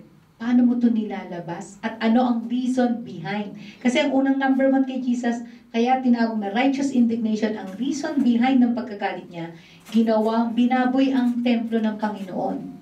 Which is righteously, talagang dapat lang magalit. Para sa mga nanay, tatay, yung paggalit kayo sa anak nyo, gumawa ng masama, tama lang yun. Yung kahit mapasigaw ka, na, tama na yan! Ayoko, wag mo nang gawin niya, huwag kayo mag-away! Kasi minsan tayo sa pipigil, tama na yan ha? Mamaya tigil ka na ulit. Tama na yan, ha? Pero mamaya sa sulog mo, kumukulo na talaga hanggang sa sumambulat ka na. Pag sambulat mo, sabay mura na. Kasi hindi mo naman pwede mo na tama na yan. Pero hindi naman laging sigaw ng sigaw. Pero alam mo yung season na kung kailan pwedeng mag-raise ng voice mo, pwedeng ganito. Nakukuha po ba ako? Alam niyo ba si Jesus, kaya niya alam yung gano'n? Kung kailan siya magagalit, kailan niya sasabihin.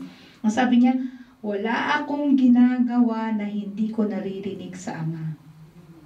Lahat sinasabi ng Diyos Ama sa Kanya. Hindi siya robot. Submissive siya sa kalooban ng Ama. Ganon din sa atin. Bago ka gumawa ng kamalian or bago ano, may dumitikta agad sa'yo, may nagsusundot sa'yo, di ba? Mali yan. Di ba, bilang anak ng Diyos, nakakaramdam ba kayo ng gano'n? Anak, mali yan. O, may nagkukorek na sa'yo. Pag hindi ka nakinig, ibig sabihin, hindi ka nagsasubmit. O, pagka yung kung ano pa rin style mo pa rin. Yan, sabi ng ano tatay ko, style. Yan. Pero kung halimbawa, nakinig ka, hindi ka robot ni Lord eh.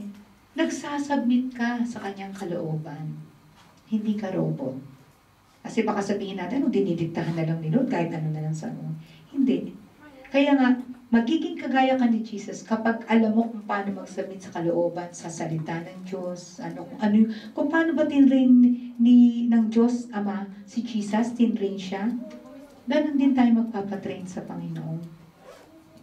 To be like Jesus, yung manifestation ng fruit of the Holy Spirit, yung mga gagandang bagay na inaano ng Banal na Espiritu Santo. Ang pinaka number 1, di ba may nakalagay doon? The fruit of the Spirit is, ano yung una? Love. Sa grammar, parang mali yun. Eh. The fruit of the Spirit is, ilan ang fruit of the Spirit na minention doon? Marami, more than one, di ba? Pero ang sabi, the fruit of the Spirit is love. Tapos ang dami. Parang mali yung grammar, ano? Kasi is, tapos dami. Oh. Hindi, sabihin, mali yung sura ng Bible. Hindi, tama din yun. Is, kasi yung love kasi, nakapasok lahat yun doon sa love. Yung lahat ng fruit na yun. Diba? Para yung, kumbaga, isang buo na bunga yan, nandun lahat yun. Yung love na yan, malaki yan, tapos ano yan, love is patient, love is kind, love is not jealous, di ba? So, ibig sabihin, kapag ka nag-grow ka, na yung love talaga sa'yo ay nade-develop, nag-grow ka doon, magmamanifest yung mga iba-ibang klase ng butas, bunga ng espiritu na nasa iyo. Pero, of course, it takes time. Sa Bible nga, ang sabi, yung iba nagbubunga ng 30, nagbubunga ng 60, yung iba nagbubunga ng 100. Ibig sabihin, lahat tayo, merong proseso ng paglago, merong proseso ng pagbabago, merong proseso na kung kailan tayo babaguhin ng Lord. Pero ang sabi ng Biblia, He is changing us from glory to glory. Luwalhati sa luwalhati. Hindi pabalik, kundi palusong. At dahil, kaya ginagawa ni Lord yun, kasi malapit na siyang dumating, ipipresent niya yung church niya na walang pintas. No blemish, no wrinkles. Paano ginagamot ang mga wrinkles? Nilalagyan ng mga ganun kung ano-anong mga bagay. Tapos magtutuklap-tuklap yung mga, di ba, titiisin ng tuklap-tuklap. Oh, di ba? Para naman ang daming tinatamaan siya. Di ba? Oh, okay lang yan, kahit tuklap-tuklap yan, kasi dadating ang time, wow, magandang, parang nag-blush on ka na. Ayan, nakita mo na yung bunga ng ano. Ganon din kay Lord. Pagka inaayos ka ni Lord, halimbawa, gusto ni Lord, bigyan ka ng maraming pasensya, ma-develop pasensya. Tatambakan ka ng mga taong kainis-inis. Ang mga batang kakulit-kulit. Tatambakan ka. Kasi bakit? I-develop na yung patience sa'yo. I-develop na yung ganito sa'yo. Nagigets po ba natin? Amen. Yan, amen. Kaya itong mga bagay na to, heart preparation, importante nating tingnan ngayong sandaling ito. Pero, hindi mawawalan ng kabuluhan sa atin to kapag hindi natin hahayaan ang Panginoon sa buhay natin ngayong sandaling ito. Habang tayo ay nakatungo tayo.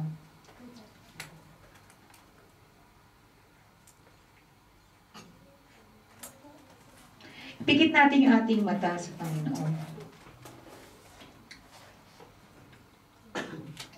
Kasi ang pwede na magbago ng puso, na bago ng ugali, Panginoon lang. So, hindi ko kaya yan.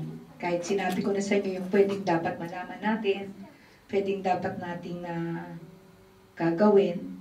Still, ang strength, ang motivation para gawin ang bagay nito, si Lord lang ang kayang gumawa nito. Sa sandaling ito, habang nakikipag-ugnayan tayo sa Panginoon, let the Lord minister to your hearts. Kasi hindi ko alam kung nasan tayo ngayon, anong kalagayan meron tayo. Kanina, we prayed for one another. We prayed na talagang hipuin ni Lord yung ating puso. But I personally believe na as the Lord is dealing with us individual, pagamat si Lord is coming for the whole church, part tayo ng church, pero ngayon pa lang, individually, dinidil tayo ng Lord. Wala tayong maitatago sa Kanya. We cannot hide anything from the Lord. We stand naked before God. Si Lord lang at ikaw. Isipin mo, si Lord lang at ikaw ngayon nasa loob ng hall na ito. Ngayon, anak, sinasabi sa iyo ng Panginoon, o anak, meron kang bagay na nasa puso mo ngayon na nagiging sanhi, nagiging dahilan para ikaw'y mabigatan. Alam mo, mabigatan loob mo. Kahit no matter how much you want to draw closer to the Lord, gusto mo maging close sa Panginoon, maging totoo, maging mainit. Pero may mga bagay na parang pumipigil. Si Lord lang ang nakakakita niyan at ikaw. Hayaan natin na ang Lord ang siyang mag-reveal niyan, ayusin. Kausapin mo ang Panginoon sa sandaling ito. At kung nararamdaman mo na sinasabi ng Lord, if it is anything or any person, maaaring tao, maaaring bagay, at sabihin ng Panginoon, you have to give that up. Isuko mo yan sa akin. Problema. Anak, kasi hindi ka pwede magpatuloy pag laging ganyan ng ganyan. Hindi ka pwede maging seryoso, hindi ka pwedeng maging handa pag laging merong dala-dala. Hayaan natin na ang Lord ang siyang umayos niya. Ayusin ng Panginoon ang ating puso.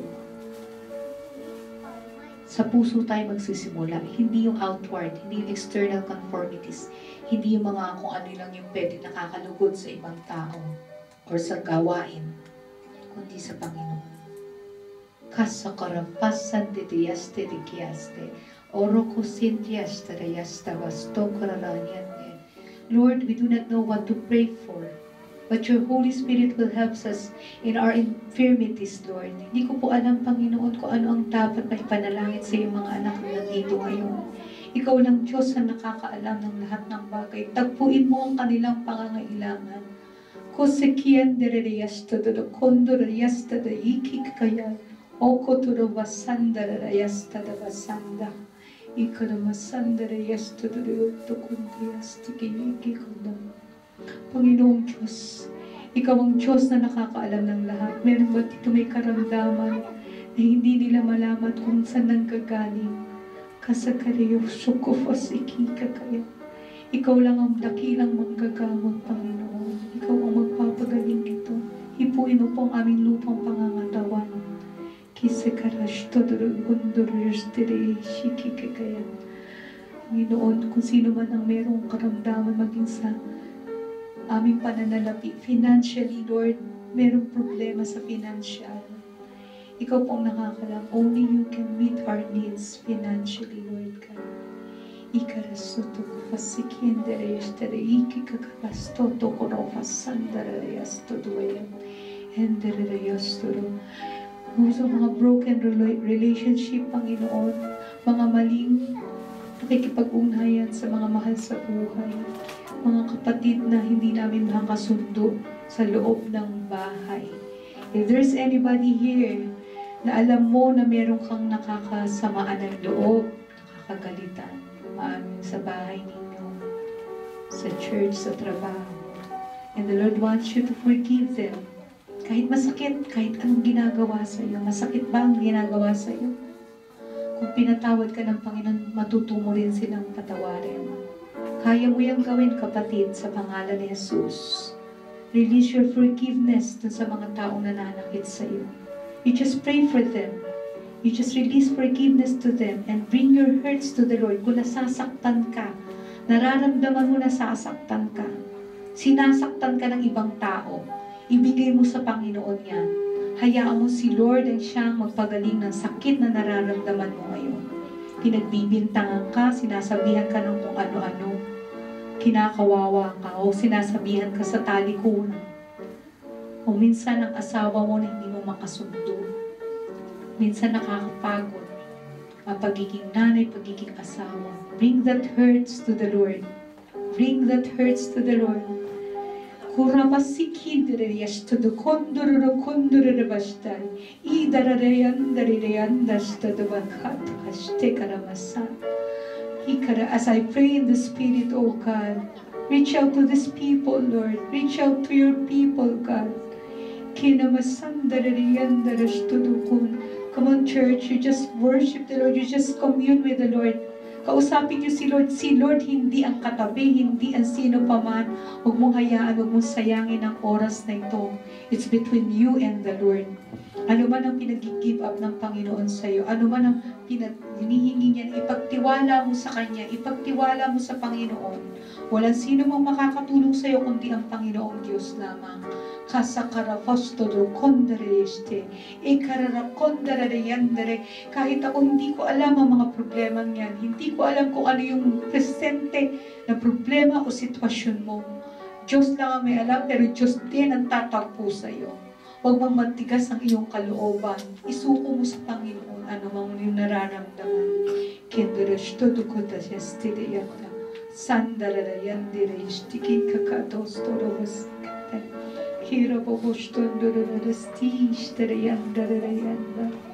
You forgive those people who have hurt you. In Jesus' name. O maaaring kay Lord ka may hinanakit kasi ang tagal mo nang pinagpe-pray ang isang bagay hanggang ngayon hindi mo pa natatanggap. Napapagod kang maghintay. Lord, you ask forgiveness from the Lord. Lord, patawarin mo ako, napapagod ako maghintay sa sagot mo. Matagal ko na itong pinagpe-pray. Pero hanggang ngayon hindi ko nakikita. Panginoon, patawarin mo po ko, Diyos. Gusto ko pong maging maayos. Tulungan mo ako magtiwala sa iyo. Tulungan mo ako na talagang kalooban mo ang naisin ko. Kung kailan man yung dadating, Panginoon. Yung po, Panginoon, ay nais kong hintayin patiently, waiting patiently for your will, O God, to be done in my life. Kasi karakondareshtidi itikisik kakaatos. Kandarabastedadayastada kondarayastidayasa. Ikaramostodobasendarayati sikikakakotupasay. And the Rebostad. Lord, I pray for these people, O God, for your church, for your children, Lord. Lord, alam mo ang kalagayan ng bawat isa. As I reach out to them, Lord, as I stretch forth my hands to them, Lord God. Lord, kung ano man ang mga bagay na nais mo na ipagtiwala sa iyo, nawa sa pagtatapos ng aming gawain ito ay natutunan namin ipagtiwala sa iyo mga bagay na ito. Patawarin mo kami sa panahon na nag-alinlangan kami, nagduda, napagod. Lord, we just want to rest in your presence, Lord. Bigyan mo kami ng magandang kapahingahan ngayon, Panginoon. Minsan nakakapagod na ang lahat ng bagay, ang mga gawain sa bahay, gawain sa church, gawain sa kung saan-saan, sa trabaho, sa eskwela. Lord, gusto namin magpahinga sa iyong presensya, Lord God. And to rest in your promises, Father God. Ikaw ang Diyos na nagbibigay ng kapahingahan. Ikaw ang Diyos na nagbibigay ng kapayapaan. Kasakatatayas na daishi kakaramasay. Lendariyan durustudwase. Hallelujah. Thank you, Jesus. Kung nararamdaman nyo sa puso nyo na kinausap kayo ni Lord, talagang si Lord may sinabi sa inyo, then start praising God. Start giving God thanks. Mag-thank you kayo sa Panginoon. Lord, salamat. Salamat, napakabuti mo, Panginoon. Gamitin natin yung bibig natin. Kung nagagamit nga natin yan sa pagrereklamo o sa pag-iyak, gamitin mo yan ngayon sa pagpapasalamat kay Lord. Napakabuti ng Diyos. God is so good. Sobrang buti niya sa atin. Minsan natatabunan ng problema yung kabutihan ng Diyos sa atin. He has been so faithful to us. Sabi mo, Lord, you have been so faithful to me. You have been so kind. Mabuti ka, Diyos. Ang buti-buti mo, Panginoon. Ang buti-buti mo, Lord. Kahit ano nangyayari sa buhay ko, Panginoon, ikaw pa rin ang mabuting Diyos, Panginoon. Tapat ka, Diyos. Tapat ka sa iyong mga pangako. Ikaw ang Diyos na nagliligtas. Mabuti ka, Panginoon. We thank you, Lord. We thank you, God. We thank you, Father. Thank you, Jesus. Thank you, Lord God.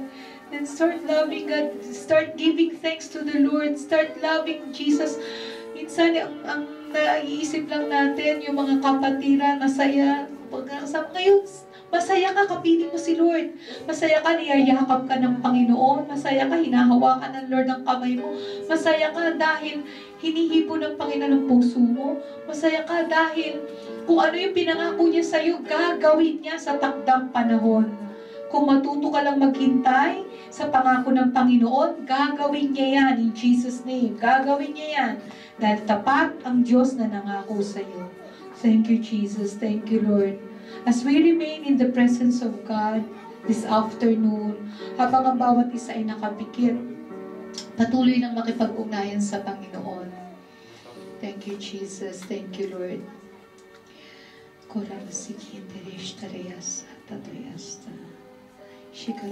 Yung iba, you just remain in the presence of God. If you feel na talagang si Lord kausap nyo ngayon and you want to remain in the presence of God, then remain. So, kung meron naman sa inyo, you feel like you have your papers sa inyong harapan. You want to write something, halimbawa gusto nyo isulat to sa Panginoon or mga kahilingan para sa Panginoon na tagpuin sa inyo, then write it down. Isulat nyo sa papel. Sabihin nyo kung gusto nyo yung direct sa Panginoon. Kung gusto nyo naman, you want to be prayed for. Gusto nyo meron mananalangin para sa inyo. Isulat nyo sa papel kung ano yung mga bagay na gusto nyo ipanalangin para sa inyo. Those people who are remaining in the presence of God, you just continue talking to God, makipag-communicate. Pero yung mga tao na gusto, mga kapatiran, you want to be prayed for, gusto nyong isulat yung mga bagay na gusto nyo na ito ang nais kong hilingin sa Panginoon. Then get your pen, get your papers, and we want to pray for you. For those things, mga request natin sa buhay natin, sa pangangailangan natin, you just write them down. Sulat natin sa Panginoon. Kasi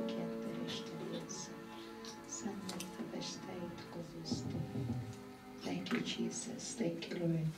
If you feel like you want to be prayed for, prayed over, pwede natin isulat yan. Mamaya, ipag-pray po natin yung mga kahilingan natin sa Panginoon. Just write them down. Okay. Sa piece of paper, pero kung wala kayong ito po. Thank you, Jesus. Yung iba, just remain in the presence of God kasi kiyanderesh talaga sa And habang ginagawa natin, I want you to familiarize sa song na ito. Pure Heart, Tagalog adaptation, Pusong Dalisay. Let's learn the song.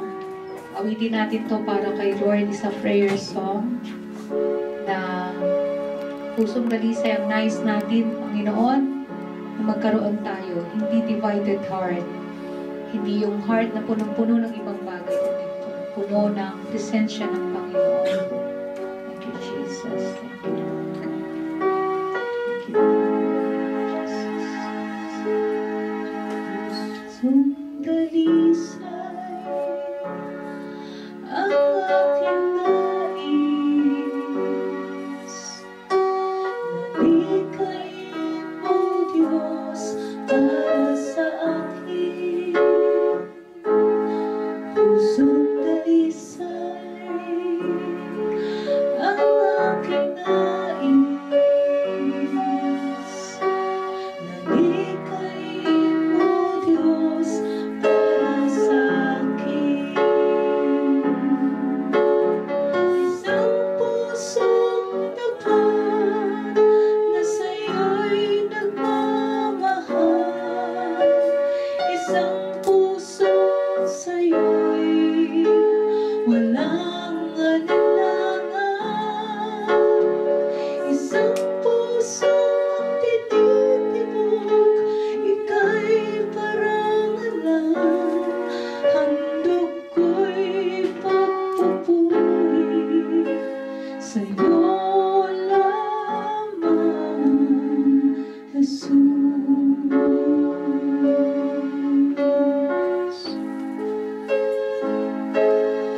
Pusong dalisay ang aking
sa'yo lamang, Jesus. Tayo pong lahat ay tumayo. Minsan pawitin natin, pusong dalisay. Let's just sing this song from our hearts. Sabihin natin to kay Lord. Kay Lord natin to kakantahin, aawitin. At buong puso natin sabihin sa Kanya na nais natin ng isang pusong dalisay. Dalisay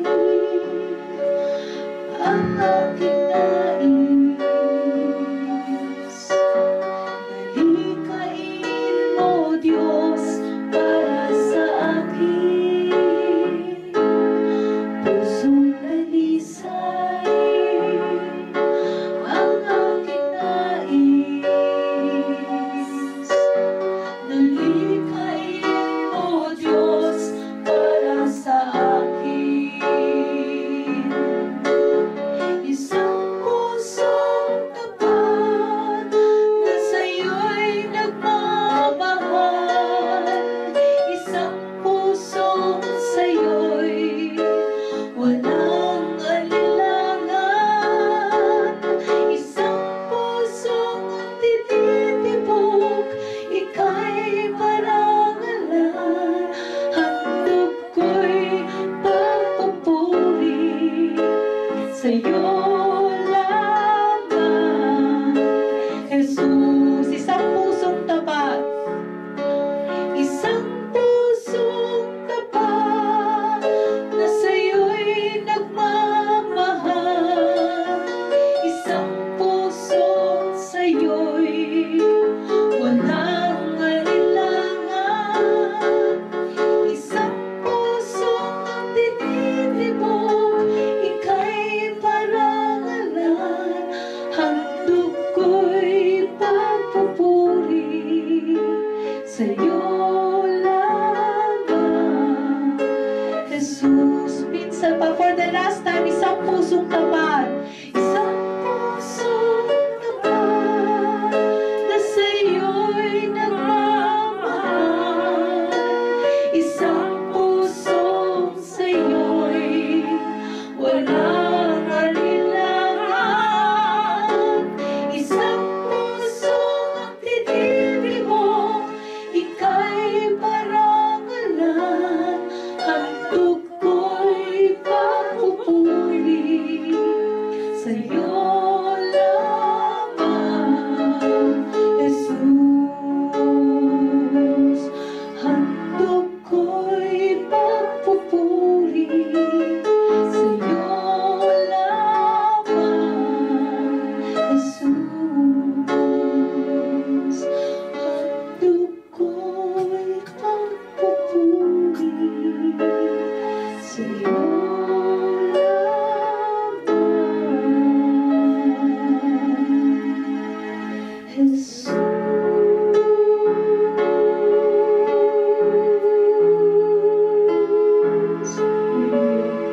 Thank you, Jesus. Thank you, Lord. Thank you, Jesus. Pagpurihin ka, Panginoon. Salamat, Diyos. Salamat, Panginoon. Just give thanks to the Lord. Pasalamatan natin si Lord. Mabuti kang Diyos. Mabuti kang Ama. Panginoon, it's not by might or by power, but by your Holy Spirit. Holy Spirit, salamat. Salamat, ikaw ang humipo sa puso ng bawat isa. Salamat, ikaw ang nagpapagaling. Ikaw ang nag-aayos ng aming buhay. Salamat, ikaw ang tumutugon sa aming mga kahilingan sa panalangin. Lahat ng mga naisulat, Panginoon, ng kahilingan, maging mga anak ko, hindi man naisulat na banggit ng aming labing, nasabi ng aming puso, alam mo yan, Diyos. At ikaw ang siyang tumatagbo, tumutugon. Panginoon, patuloy mo, Panginoon, ayusin ang bawat isa. Alam ko na ito pa lamang ang pasimula, Lord. Alam ko ito'y magpapatuloy, Panginoon, dahil ikaw ang Diyos na nangako. Anumang bagay na inumpisahan mo sa amin, kaya mong tapusin, kaya mong gawing sakdal. Panginoon, you are the author and the finisher of our faith, Jesus. As we look unto you, as we fix our eyes on you, Jesus, you are the author and the finisher of our faith, and you are faithful, Lord. Whatever you have started in us, you are faithful, Lord, to finish it, to bring it to completion. Gagawin mo sakdal. Panginoon, anumang bagay na inumpisahan mo sa amin, Panginoon. Lord, salamat po sa mga kapatiran na nandito. Salamat po, Panginoon, na sila'y nagdesisyon na sa gawain ito ay magpapatuloy, Panginoon, na ihahanda namin ang aming sarili sa muli mong pagbabalik, Panginoon. Lord, alam namin na masusumpungan mo ang bawat isa na kung ikaw ay muling pumarito, muling dumating, Panginoon, masusumpungan mo kaming handa na ikaw ay aming sasalubungin.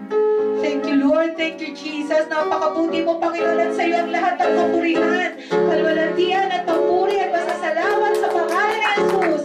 Amen and amen. Thank you, Lord God. Thank you, Jesus. Thank you, Lord. Thank you, Lord. Ang lahat mo ba ay pinagpala ng Panginoon? Thank you, Lord. At ang pinagpala ay sumagaw na malakas na hallelujah. Hallelujah! Amen. Pagpakan po natin si Lord. Thank you, Lord. Napakabuti ng Panginoon. Amen. Thank you, Lord. Meron pa tayong konting oras. Thank you, Jesus. Eto, wala pa rin sa programa. Ba yung isang gawain sa October 4. Okay. Siguro konting review about last days, pero mas exciting yung topic na yun. Importante nandun kayo kasi andun yung pagpapatuloy. Sana talagang dire-diretso. Okay. Before that, bago mangyari October 4, maganda lubos-lubusin natin itong September 27 na meron tayo. Hindi natin ito tatapusin ng hindi natin nalalaman. Kamusta ka na? Kamustahin nyo nga yung kaliwat ka ng katabi. Kamusta ka, sister? Kamusta? Kamusta? Ayan. At ngayon, i-open natin itong stage. Yan. Ayan, ako. Ay, nanahimik. Walang pass. Walang pass. Kukunti tayo. So, ngayon, we will spend the rest of the time, mag-aabaga pa, wala pang 5, na magbibigay tayo ng kapurihan sa Panginoon. Alam nyo, may nakalagay sa Bible, kung meron daw pong gustong magmalaki, 1 Corinthians 1:31, ipagmalaki mo kung anong ginawa ng Diyos sa iyo. Amen po ba? Gusto natin minsan, meron tayo pinagmamalaki, bagong damit, ang ganda ng pagkakabili ko dito, mura lang, ganyan. O kaya naman, sarap yung pagkain, masarap ang luto ko dito, pinagmamalaki natin. Mas lalo natin ipagmalaki kung anong ginawa ng Diyos sa atin. Meron po bang ginawa sa atin si Lord ngayon? Meron po ba? Meron, okay. Kung meron, handa tayong lahat, ihanda natin yung testimony natin sa Panginoon. Okay? So, testimony, sasamahan na rin natin ng ganito. Okay. Walang pass, lahat magte-testify. Pag after ng testimony, kasi mas importante itong testimony kaysa doon sa question and answer. Although mag-e-entertain ako ng question and answer.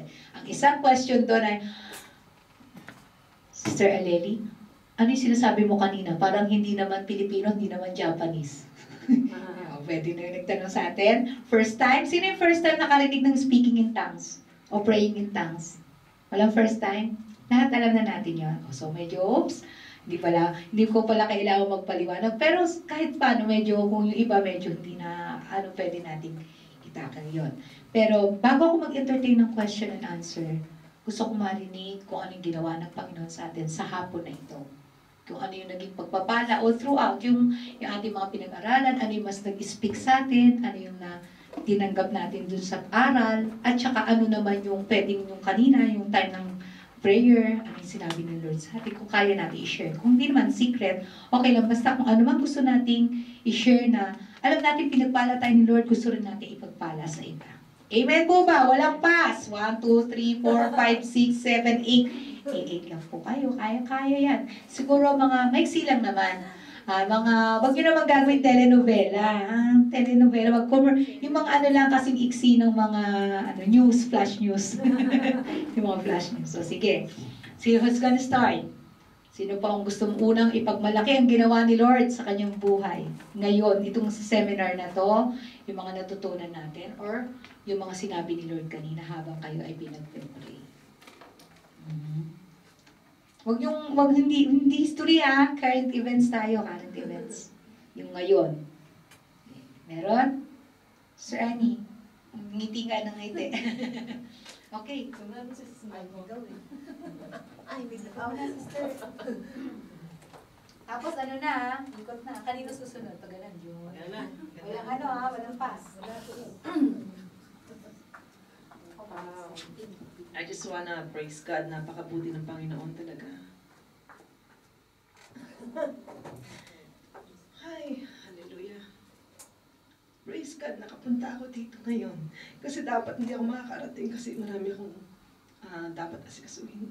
I really praise God kasi yung topic ngayon, yun yung mga topic na hindi madalas na di-discuss. Although naririnig natin, naririnig natin, pero hindi na di-discuss lang in details, di ba? Aminin po natin yung parating nag-jump into conclusion na yan na parating na si Jesus. Pero yung talagang pwedeng mangyari, kung ano yung mga signs, gano'n. Hindi masyado na elaborate ng mga ibang pastors. So, thank you, Lord. Thank you talaga dahil gumamit ka ng tao, nagpadala ka dito sa Japan to open our hearts, to open our minds sa mangyayari na eto na. This is the second coming na. Malapit na talaga. Meron lang po akong gusto i-share kasi 2 weeks ago, meron sa trabaho ko, meron kasi akong nakilala na sayang. Talagang nasabi ko sa sarili ko, sayang hindi ko siya na-sharean. Kasi nawala na siya, namatay na. Parang ati-atihan ko siya. Ang work ko kasi, nag-work po ako sa mga foreigner families, yung nag-aalaga ng mga bata, ganyan. So, pag nakikita kami sa school, sa mga international school, nagkakabatian kami, mga Filipina doon, ganyan. Meron akong isa naging close, kabatian ko siya, hanggang sa the last day na makita ko siya, sabi niya sa akin, nahihirapan na siyang huminga. Sabi niya gano'n, hinihika kasi ako. That time pala hindi ko akalain na last day na namin magkikita noon, na sabi ko sa sarili ko, sana na-sharean ko siya. Although pag nag-uusap kami, I always nilalagay ito sa topic na ang buti ng Panginoon, kailangan hindi tayo mag-focus sa work natin. Kasi what if magkasakit, hindi mo na alam kung saan ka, uuwi ka na lang ng Pilipinas na parang may sakit ka na para alagaan. Yung mga ganong kailangan unahin si Lord sa buhay natin, hindi yung hindi lang work, ganon. Sabi niya, oo nga, dapat nga. Sabi ko, ikaw ba nagsisimba ka ba, ate?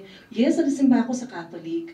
Ganun lang ang medyo hesitant pa ako sabihin, magsimba ka sa born again, or kaya, basta sabi ko lang sa kanya, okay, sa Catholic. Pero basta dapat si Jesus nasa puso mo. Mga ganung topic kami. Ang ko lang, gusto ko nga tanungin po sa inyo, Pastor, mamaya, hindi ko kasi siya na-share na dapat tanggapin mo si Jesus sa buhay mo. Kasi bigla siyang nawala na. After that, nung hika pa lang ngayon, nag-trigger na, umuwi na siya ng Pilipinas, sa airplane pa lang, pinapump na yung yung heart niya, dahil hindi na nakayanan ng pressure doon sa airplane. The following day, namatay na po siya. Nangihinayang ako kasi nakilala ko siya, nakakausap ko siya, hindi ko na-share sa kanya yung ni Lord na dapat tanggapin mo. Although na-share ko yung testimony ko ng buhay ko na kailangan si Lord muna bago lahat ng bagay, bago ang work, ganyan. Kaya lang hindi ko siya napatanggap sa Panginoon. Daw, hindi ko alam kung sila na lang, ayoko namang kung nasan siya ngayon. Kaya lang, sa narinig po natin kanina, kaya ko rin tinestify to, din sa pagdating ng ating Panginoon, kailangan handa tayo. Paano ba yung mga taong hindi natin na-sharean?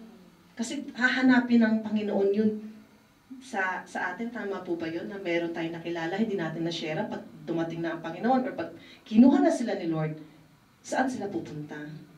Yung mga ganun. So talagang sabi ko, Lord, napakabuti mo dahil binibigay mo sa akin yung wisdom. Kasi kailangan natin yung wisdom, di natin alam yun kung paano tayo mag-share, kung bakit, kung paano sa paanong paraan. Pero binibigyan niya tayo ng wisdom na it's about time. We have to share the Word of God. Sa kahit na sino makilala natin. Kasi ito na yung science And yun na nga, ang ganda ng topic kanina about the second coming of Jesus Christ at saka yung heart natin, it should come from us na eto dapat baguhin natin bago tayo makapag-share ng Word of God. So thank you, Lord, for this day. Talagang gusto kong purihin ng Panginoon dahil ang ating Pastora Aleli talaga ay napakabuti ng Panginoon. Pinadala siya sa atin dito. Thank you. Yun lamang po. Amen. Talagang hanggang ngayon naluluha ako sa narinig ko dahil talagang may reason kung bakit ako nakarating dito. Thank you. Thank you to Sis Marie din. Ginamit siya ni Lord para tawagan ako na meron ng seminar. Thank you so much. Purihin ang Panginoon. Glory to God. Sino pa ang susunod? Sige po sis, wag tayong maya. Lahat po tayo sasalita. Sige, kayo nga tumawag. Ikaw tumawag. Sino gusto mo? Sis, pasensya. Sister Ana, kayo na po ang susunod. Negati ako lang sa ganito Sige, okay na. Kahit ano lang na. anong pasensya na po. First time ko mag-testimony. Totoo lang. Tawag dito, talagang ang testing sa akin, ang trials, nung nag-start ako talagang pumasok. Abot-abot. Ngayon, awa ng Diyos, after ng work ko, eto na naman ako, sabi ko, pero thanks God, andito ako. Thank you po. Yun na. Iyak umiyak.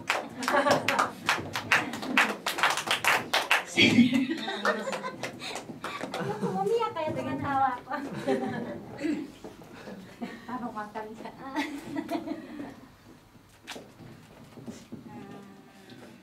Ako po ay first time lang sa ganito. Alam po ni na Ate Maria, Ate Girlie. Sa una pa lang po hindi ako marunong magdasal. Magbasa ng Bible dahil po sa kanila. Natuto ako magdasal sa araw-araw. Maraming salamat po sa inyo. Tapos ngayon po may nararamdaman ako na nahika po ako. Hindi ako makahinga. Lagi ko pong pinapanalangin sa Panginoon. Nagabayan niya pa po ako dahil bata pa nga po ako. Pasensya na po. Dahil una pa lang ako sa mga ganitong mga kasama. Pumunta pa ako ng Japan, mag-isa lang ako, walang kaibigan.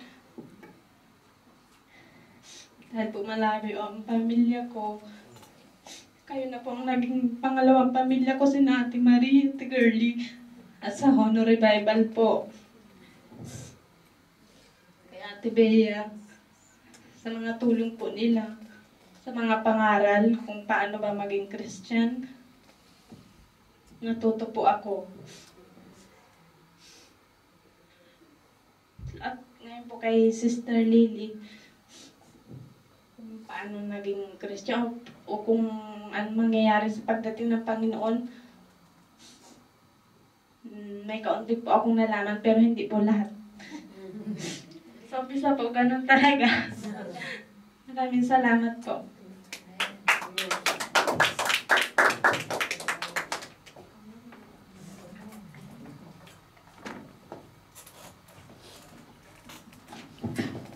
Pasensya na po kung kinakabahan pa ako.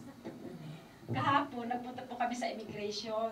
Bago kami pumunta sa immigration, nagdasal muna ako ng tuwing alauna kasi ng madaling araw bago umalis ang asawa ko, nagpipray ako ng mga 1:30 kasi tulog na yung mga bata. Palagi ko sinasabi sa Panginoon niya, sabi ko, Lord, sabi ko, nandito na naman kami. Kasi nung una, inisip ko yung ate ko, pinaikot-ikot ako, hindi ako marunong magmihunggo. Umiyak ako sa immigration. Kaya hindi nabigyan ng visa ng kapatid ko. Ngayon sabi ko, ito na naman ako, Lord, paano ito? Sabi ko, hindi ako marunong magmihunggo. Sabi ko, ayaw ako sama ng asawa ko. Sabi ko, pag ibinigay ko sana itong papel na ito, sabi ko, na wala nang question. Sabi ko, hindi na ako kakausapin ng immigration kung ano sasabihin dahil hindi naman ako marunong magmihunggo. Nung pumunta kami sa immigration, ito na, inabot ko yung papel. Parang kinakabahan pa rin ako pero nasa pa rin yung fighting ko sa Panginoon.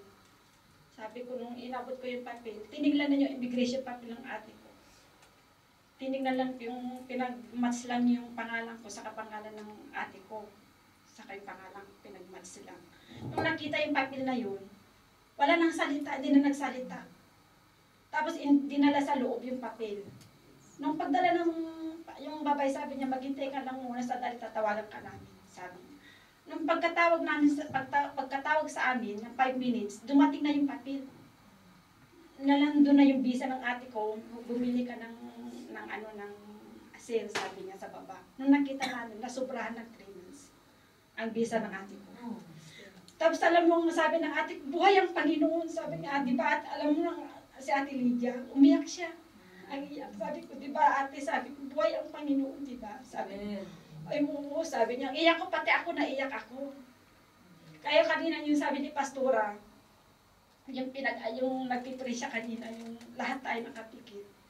Lahat ng sinasabi niya natutulong sa akin yung pagbibigay ko ng mga taong pang-habis nila sa akin. At hindi ko ginagawa. Pinagbibintangan nila ako. Pero hindi ako ang iyak ko. Pero nung umiyak ako ganun na sobrang iyak ko. Alam parang may sabi ng Panginoon sa akin, huwag ka nang umiyak. Hinaplos niya ako. Pero kanina iyak ako ng iyak. Nararamdaman ko iyak ako lahat ng sinabi ni Pastora. Lahat tumutugma sa akin, pati yung sa asawa. Lahat, yung mga pinansyal. Lahat na doon. Tumagma sa akin. Tapos nag-iyak ako ng iyak. Para may naghipo sa akin na huwag ka nang umiyak. Ginano na. Alam mo, kanina iyak ako ng iyak kanina. Lahat tumugma. Kaya nagpapasalamat ako sa Pastora. Kung wala siya, wala akong ito, matagal na akong born again. Ngayon lang ako nakaranas ng ganyan pala kung paano pupunta sa langit. Pero mga sister, naging po ako, 16 years old ako, born again Christian na ako. Pero wala ako na yung paglaangkat ng langit, kung paano yung mga wala akong nalalaman. Ngayon, nagkaroon ng Japanese church. Diyan ako mismo ginagayad ko lang po yung anak ko. Tapos nung ginagayad ko po yung mga anak ko dahil yung mga Japanese, pero wala ko naintindihan sa Japanese. Kunti lang yung naintindihan ko.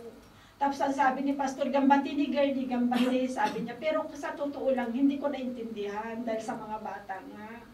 Tapos pinag-pray ko nga ngayon na magkakaroon ng Philippine Church. Ayun na nga po, nagkaroon na po ng Philippine Church. Nagpapasalamat ako kay Sister Marie. Yan po, salamat po. That's it. Kuya.